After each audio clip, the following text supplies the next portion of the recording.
सुदन गुरुङजीसँग मैले एउटै कुरा बताएको थिएँ। एकपटक पहिलो पटक अनौपचारिक भेटघाट उहाँसँग मेरो छँदै थियो। तर जेन्जी आन्दोलनपछि मैले टेलिभिजनमा कारागारमा उपलब्ध भएको टेलिभिजन मार्फत उहाँका अन्तर्वार्ता र उहाँका भिजुअल्सहरू हेरेको थिएँ।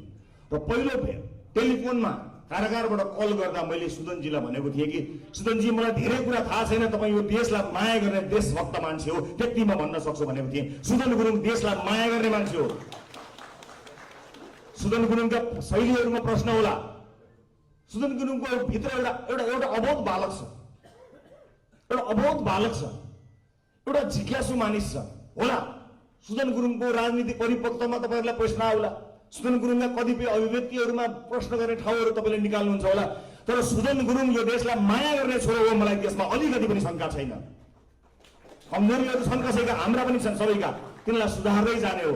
तर राजसभाभित्र रहेका हामी सबै साथीहरू होस्टेमा हैसे गराएर देशलाई माया गर्ने सुदन गुरुङलाई सँगै जितेर लिएर जान्छौँ र जेन्जी आन्दोलनमा घाइतेहरूका लागि लड्ने, परिवारहरूका लागि लड्ने, शहीद परिवारहरूको लड्ने र निरन्तर लडिरहने एउटा त्यस्तो योद्धा हो सुदन गुरुङ। त्यसकारणले मित्र सुदन गुरुङलाई पनि यहाँहरूले विजयी बनाएर सङ्घीय संसदमा एउटा जोरदार आवाजका रूपमा प्रस्तुत गर्नुहुनेछ भन्ने कुरा पनि म जानकारी गराउन चाहन्छु।